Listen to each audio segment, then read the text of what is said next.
Brought you bye independence. कण कण में स्वाद, कण कण में भारत।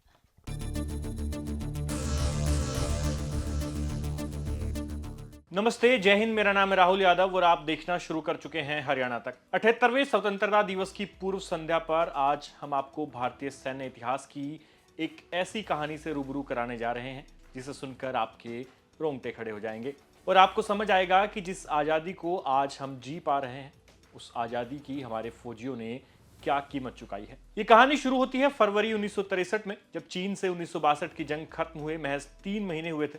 इस जंग में भारत को भारी नुकसान उठाना पड़ा था और जिस 13 कुमाऊं रेजिमेंट को लद्दाख की चुसूल हवाई पट्टी की रक्षा के लिए भेजा गया था, उसके 124 में 14 जवान मारे गए। और सबसे दुखद बात यह रही कि इस हमले में जो जवान जिंदा लौटे उनकी कहानी पर कोई यकीन नहीं कर रहा था। जंग के 3 महीने बीत जाने के बाद भी जब मारे गए जवानों के शव नहीं मिले तो सबने मान लिया कि या तो चीन ने उन्हें बंदी बना लिया या फिर वो खुद मोर्चा छोड़कर भाग गए।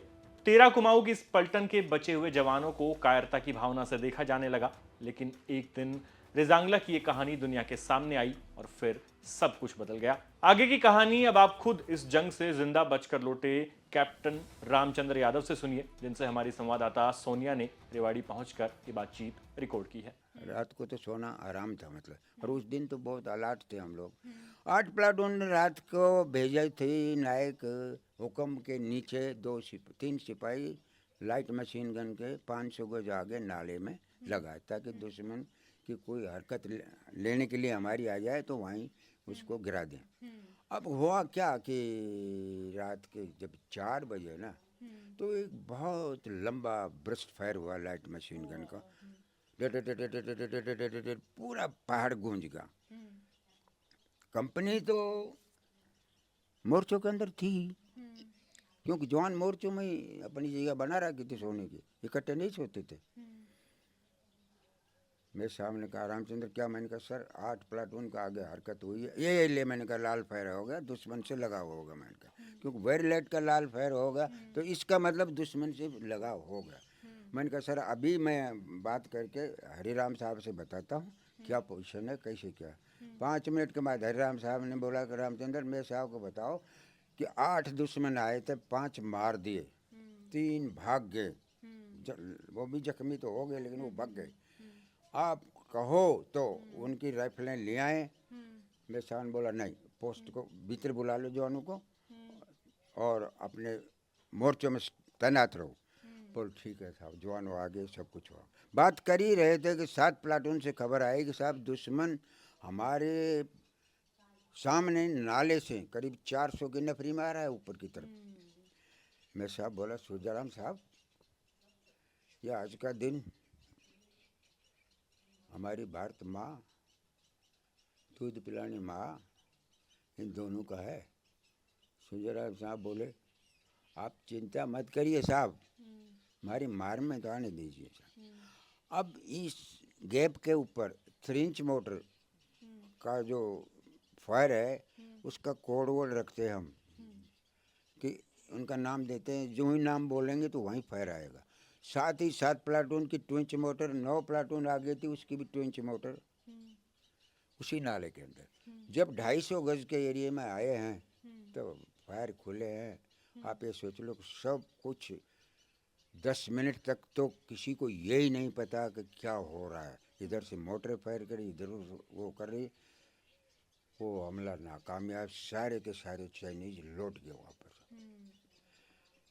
बात कर ही रहा था सूजाराम साहब कि हमला नाकामयाब कर दिया तो बम्बारमेंट आ गया दुश्मन का। इतना भारी बम्बारमेंट एंटी टैंक का, क्योंकि गोला का रेंज से हम थे, जमीन के रास्ते से तो 2 किलोमीटर पड़ता था, लेकिन जो फायर का रेंज होता है ना वो छोटा हो जाता है। तो उनका एंटी टैंक और फील्ड मीडियम, उसके बाद जो ताकत थी उसने पूरी लगा दी रजांगला के ऊपर। आरटी की गनें जो फायर करती है ना, वो पूरी ताकत लगा दी उसने अपनी तरफ। और 20 मिनट तक मेरे सामने कहा कि मोर्चों के अंदर रहो, बाहर मत निकलो, बम फूट रहे हैं, बम का छिलका जा रहा है। तो इस लिहाज से जवान अपने बैंकर के अंदर सुरक्षित रहो, जब जरूरत पड़े तभी बाहर निकलना है। 20 मिनट तक उसने हमारी साहब बिल्कुल धुआं उड़ा दी बिल्कुल। उस दौरान दुश्मन, उस दौरान में हमारा बड़ा सेट था, 62 सेट होता था पहले। उसके 2 ऑपरेटर थे जो बटालियन से आए हुए थे। वो उनका भयंकर भी उड़ गया और वो सेट भी जल गया और दोनों जवान एक्सपायर हो गए। मैंने कहा साहब, मैं साहब बोले हाँ भाई क्या बात। उनका रुक गया, रुकते के साथ मैंने कहा सर दुख की बात है कि बड़ा सेट जो था उसके दोनों ऑपरेटर और 7 सेट बर्बाद हो गया, भयंकर डिस्टर्ब हो चुका है। तो बोलो रामचंद्र ऐसा करो आप, उनका जो 31 सेट है ना वो आप ले लो। मैंने कर लेता हूँ सब, मैं वो लिया है। मैं लेकर आ ही रहा था कि मेरे पास 88 था यहाँ लगा हुआ, बम का छिलका है साला दोनों को फोड़ गया। वो तो मैंने निकाल के गिरा और फिर 31 सेट पीठ के ऊपर लिया। बात कर ही रहे थे कि दूसरा हमला फिर साथ पा गया, वही नफरी, वो हमला भी नाकामयाब कर दिया।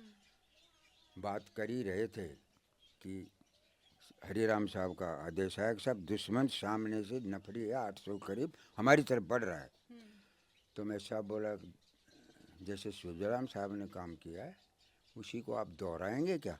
बोले साहब आप चिंता क्यों करते हो, चाइनीज को हम आगे नहीं बढ़ने देंगे, हाँ हमारी मार में तो आने दीजिए तब हम हरकत करेंगे।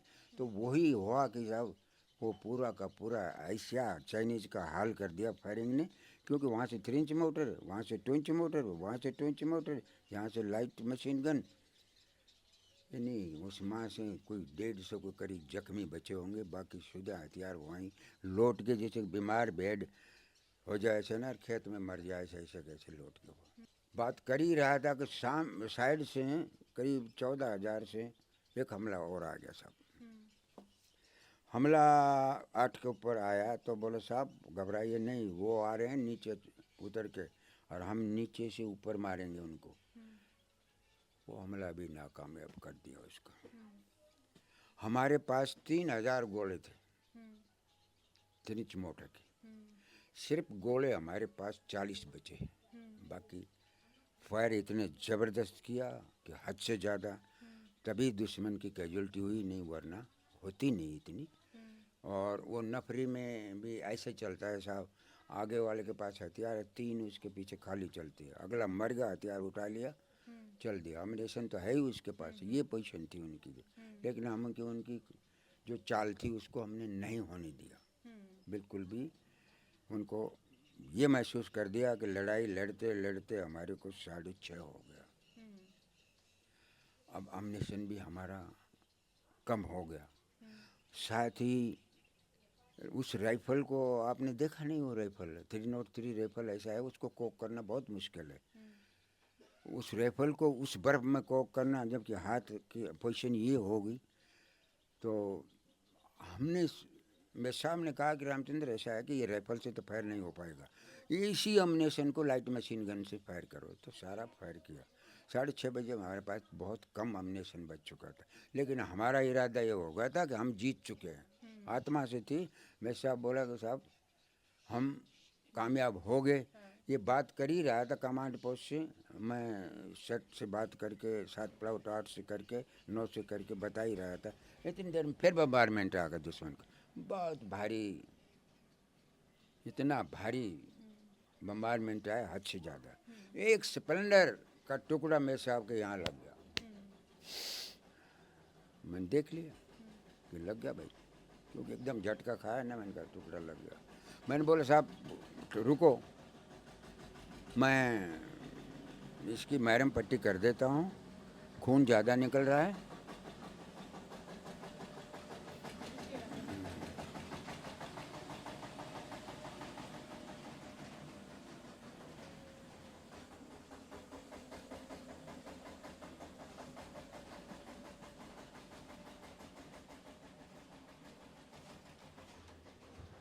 मैंने अपनी पट्टी निकाली और तैयारी किया था। मैं साहब छूटते ही बोला रामचंद्र, मैं कहा हाँ साहब ये सिनेमा हॉल थोड़ा, ये तो लड़ाई ये लगेगी बिल्कुल। मैंने कहा सर लगेगी तो सर, लेकिन पट्टी तो करना बहुत ज़रूरी, बहुत ज़्यादा खून निकल जाएगा। मैंने ज़बरदस्ती उसको ये हाथ को बैंडेज कर, पट्टी रखते थे सर जवान के पास, फिर कर दिया। अभी हम बात कर ही रहे थे कि उसका बर्मामेंट रुका, और रुकने के बाद में टाइम हो गया 7:15 का, तो पीछे से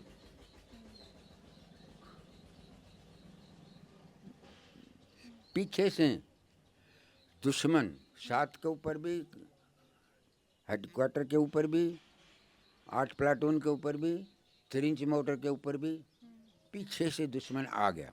अब पीछे से दुश्मन आया तो हमने ये सोचा, तो कम दिख रहा था, बर्फ़ गिर रही थी, हवा चल रही थी, तो धुंधला दिखाई दे रहा था, वो करीब 400 गज दूर से। तो बोला कि एक सिपाही बोला कि साहब अपनी कंपनी आ गई दिक्कत से। मैंने बोला ठहर देखते हैं, तो बिना कूलर से देखा, तो मैंने कहा मेरे साहब को, मैंने कहा साहब ये तो चाइनीज है। वो चाइनीज है? बोला हाँ। वो दे मेरे को, देखा, देख के बोला हाँ चाइनीज। वो घोड़ा याक बकरी इन पर अम्नेशन वगैरह लाद करके, और वो पूरा आए थे। वो रात को कितने बजे चला, बाद में हमें पता चला कि वो रात को 5 बजे ही चल दिए थे, और उन्होंने 24 किलोमीटर का घेरा डाला है पीछे, डाल करके वो हमारे पीछे आए हैं। अब मेरे साहब ने बोला कि रामचंद्र तू एक काम कर। मैंने कहा हाँ, वायरलेस सेट से खबर दे 3 इंच मोटर को कि वो 80 डिग्री पर फायर करे। मैंने कहा सर 80 डिग्री पर तो हमारे ऊपर भी आएगा। बोलो अब हमारे की बात नहीं है, इसके हथियार नहीं लगने चाहिए, आप आदेश दो। मैंने ऑर्डर दिया। मैंने कहा सर 80 डिग्री पे राइट 500 मीटर। तो वो बोले क्या कर रहे हो साहब 500 मीटर में? मैंने कहा अपना बचाव नहीं करना है साहब, अभी तो मरना है मारना है। तो सब वो जब फायरिंग हुआ है, तो फायरिंग होने के बाद में उसको ऐसा हुआ कि कुछ तो घोड़े भाग गए, कुछ याक भाग गए, लेकिन 5-7 हथियार लगाने के अंदर वो कामयाब हो गया। जब वो कामयाब हो गया तो उसका फायरिंग ने हमारा सिर बिल्कुल दबा दिया, और 8 प्लाटून पर हमला चालू होगा। हमारी प्लाटून नीचे में हो गई, वो ऊपर से जा रहे। मैं साहब बोले कि रामचंद्र 9 प्लाटून से 2 सेक्शन निकाल के लिया, इधर से हम फायर करेंगे, उधर से 8 प्लाटून फायर करेगी, इनको बीच में ही बर्बाद करेंगे। इसी दौरान में क्या हुआ कि एक RCL वाले ने फायर मारा, तो हवलदार मेजर का पैर पे टिका, हवलदार मेजर वहीं गिर गया। और गिरते ही बोला रामचंद्र एक बात सुन ले मेरी। मैंने कहा साहब? मेजर साहब की लाश मत दे देना। जो कमांड पोस्ट में था उसका क्या पोजीशन है? मैंने कहा सर कमांड पोस्ट में नक्शा भी जला दिया है, स्लाइडिंग कार्ड भी जला दिया है, और मेजर साहब का आइडेंटिटी कार्ड भी जला दिया है, अपनी मैंने पे बुक भी जला दिया, सब कुछ जला दिया है वहाँ के बिल। तो ये ध्यान रखा। बोला मैं तो जा रहा हूँ, क्योंकि यहाँ से जब पैर चला गया तो फिर बचना तो मुश्किल है, लेकिन मेजर साहब को जिंदा या मुर्दा नहीं दे देना दुश्मन को। मैंने कहा साहब मैं जिंदा रहा तो मेजर साहब की लाश को मैं नहीं दूंगा, जिंदा रहा तो ठीक है, नहीं तो फिर मैं भी मेरे साहब के साथ ही वहाँ पे लेट जाऊंगा। मैंने कहा बोला हाँ यही ध्यान रखा। अब साहब ने क्या गुस्सा आया, फट खड़ा हुआ। मैं बोले साहब पोजिशन रहो, आपके ऊपर के फायर आ रहे हैं। बोले अरे रामचंद्र इस RCL वाले को हिट कर किसी तरीके से, और तुम मुझे राइफल दे। मैंने कहा सर आप वहीं रहो, मुझे ही दो, आप बता दो कि जिस RCL वाला ने फायर किया है इसको हिट करो। कुदरती भगवान की ऐसी होती है कि जब जिसको मारना होता है, जिसकी मौत आती तो जिस गोली पे लिखा वो होती है, उसको गोली लगी, लिखते के साथ वो गिर गया। लेकिन नंबर 2 ने जब मेरे साहब खड़ा हुआ तो नंबर 2 उसका light machine gun, medium machine gun थी, उसने ब्रस्ट मारा, तो मेरे साहब के यहाँ लगा। 6 गोली मेरे साहब की थी, वो ब्रस्ट और वो सारा पेट में चला गया। मेरे साहब गिर गए एकदम। उम्र कम थी, एकदम अंधेरा हो गया कि भाई अब क्या होगा। तो कमांडर जब हालत ही हो जाती तो सिपाही को बहुत मुश्किल हो जाती। सर्विस 5 साल ही तो थी उस टाइम पर, लेकिन फिर भी जो लेक्चर सुनते थे और उसमें बातें होती थी तो फिर हिम्मत बंधी कि मैंने कहा लड़ेंगे, आने दो इसको, हमारी गुत्थम गुत्था होगी सामने। 7 प्लाटून के सुजाराम साहब ने कहा कि रामचंद्र, मैं को हाँ। बोल भाई हमारा पीछा से हमला हो गया है और अब हमारी लड़ाई गुत्थम गुत्था की हो गई है, और बोल दादा किशन की जय। इसके बाद में उनका ना लगा हुआ ना कोई जवान आया, बच करके कोई भी नहीं आया। अब जब मैं साहब को एकदम तो बेहोश हो गए, फिर होश आया। बोलो रमेश रमेश साहब, बोला रामचंद्र। मैं कहाँ साहब? बोलो मेरा पेट में दर्द है। मैंने कहा साहब जो करना है, पेशाब करना, लूज मोशन करना, जो भी करना है आप कर लो, मैं संभाल लूँगा आप, लेकिन इस टाइम बेल्ट नहीं खोला जाएगा। बोला रहा मेरा बहुत ज़्यादा दर्द है। मैंने अंदर हाथ डाला तो आधी आंतें निकल के बेल्ट के इधर और आधी आंतें इधर। मैंने खोला रामचंद्र, बेल्ट खोला और मैं साहब गया काम से। हाँ मैंने कहा साहब खोल दिया। और फिर होश आया उसको। बोलो रामचंद्र एक काम कर। मैंने कहा साहब? तू बटालियन में चले जा। मैंने कहा ऐसे आपको छोड़ कैसे चला जाऊँ? बोलो मेरी परवाह मत कर, तू बटालियन में चला जा और बताना कि कंपनी ऐसे लड़ी, नहीं तो वो बोलेंगे कि सुत्ती कंपनी कट गई, ये मेरे को दुख हो जाएगा, मैं यहीं शहीद होऊंगा, तू मेरे को रहने दे, मेरी कोशिश मत कर रामचंद्र। मैंने कहा सर आपको मैं छोड़ के नहीं। बोलो मेरा हुक्म नहीं मानेगा? मैंने कहा सर परसों आपने लेक्चर दिया था कि लड़ाई के अंदर सिपाही का भी हुक्म चलता है, मैं आपको नहीं छोड़ के जाऊँ। फिर वो बेहोश हो गया। फिर होश आया, 3 जवान थे मेरे कने। अरे बोलो तुम ऐसा करो भाई बहादुर हो, बच सको तो बच लो किसी तरीके से। तो उन्होंने बोला साहब अब हमारी गुत्थम गुत्था की लड़ाई है, मल लड़ाई शुरू हो जाएगी। अब तो हमारे पास एमिनेशन भी नहीं है, अब बट की लड़ाई है और मारकूट। उसी दौरान में सिंहराम ने 2 चाइनीज को पकड़ के ऐसे मार मार के सिर फोड़ के ऐसे फेंक दिया, और एक का पैर पकड़ा सीधा मारा खींच के पत्थर के, सिर फोड़ दिया। फिर उसके लगा एक ब्रस्ट, वो फिर शहीद हो गया। अब जब वो शहीद हो गया तो लाशें जब लाया है, जब नज़ारा देखा हमने, उसको सुलाया है, कंबल उठाया है, और उसको उल्टी राइफल सिराने गाड़ी है, हेलमेट रखा है, इतना बड़ा लेटर लिखा है उस कमांडर ने, द बेस्ट इंडियन सोल्जर। वो लेटर अभी भी हमारे म्यूजियम में लगा हुआ है। उसने लिखा है कि ऐसा बहादुर सैनिक मैंने, तो था भी बहुत तगड़ा था, 6 फुटा था साहब, हैम्बर गोला।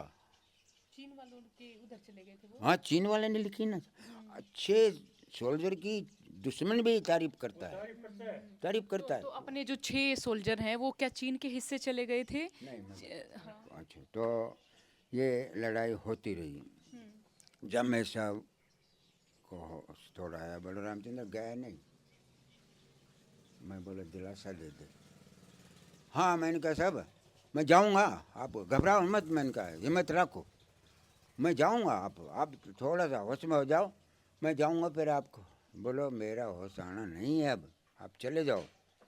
और उसके बाद में वो एकदम से मूर्छित नाड़ गिर दी। नाड़ गिरते के साथ में मैंने निगाह मारी उनकी घड़ी पर, 9 बजे वॉच थी उनके पास, तो घड़ी रुक रुक रुक रुक चल रही थी। मैं कहा मेरे साहब अब ख़त्म होगा।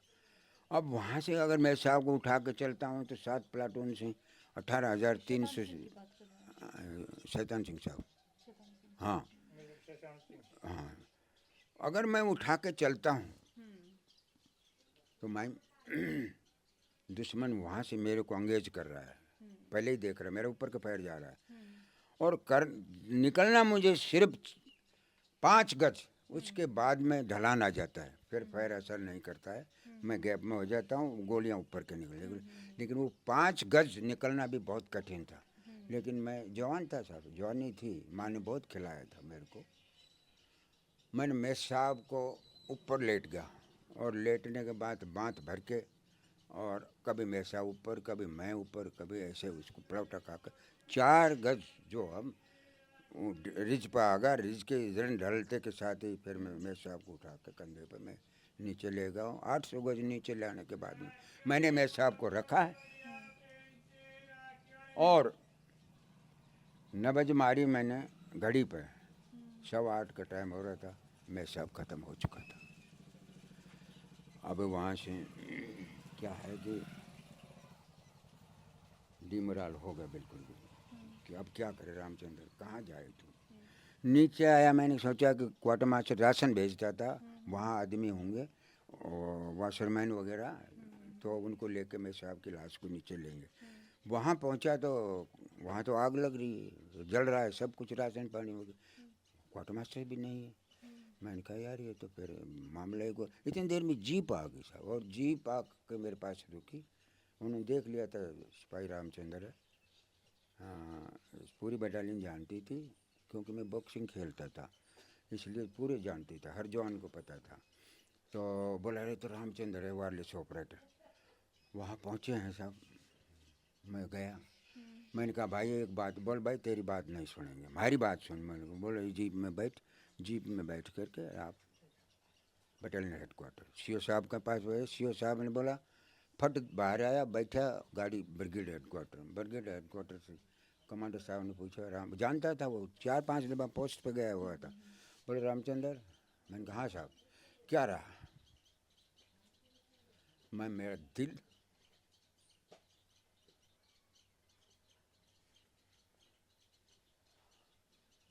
क्योंकि बराबर का जब चला जाता है ना तो दिल भर जाता है। जब सिपाही का गर्म खून मेरे लग रहा था ना, तो आग लग रही थी शरीर के अंदर। तो मैंने कमांडर साहब को बोला कि साहब कंपनी तो पूरी शहीद हो चुकी है, अब मैं बचा हूँ, हो सकता है 1-2 जख्मी बच जाए बस। बोला रामचंद्र एक बात बताओ, कैद कितने हो सकते हैं, कंपनी कैद हुई है। मैंने कहा सर कंपनी कैद नहीं हुई, 2 जवान हो सकते हैं, उनके फ्रोस्ट बाइट है, वो गुडलियाँ चलते हैं, और गुडलियाँ चलने के बाद में वो कैद हो सकते हैं, बाकी तो सब जवान हमारे जो कि दुश्मन से लड़ते हुए शहीद हो गए हैं साहब। बोल शाबाश बहादुर, हिम्मत रख। मैं भी हिम्मत रख रहा हूँ, बोलो मेरे जवान थे, दर्द मुझे भी है, और रात से मेरे भी आंसू हैं, मैं सूख गए आंसू। आप हिम्मत रखो रामचंद्र, हिम्मत रखो। मैंने कहा सर एक कंपनी दे दो तो मैं पोस्ट को दोबारा ले सकता हूँ। बोल नहीं रामचंद्र, जहाँ कुछ है ना वहीं रहना है आप लोगों ने।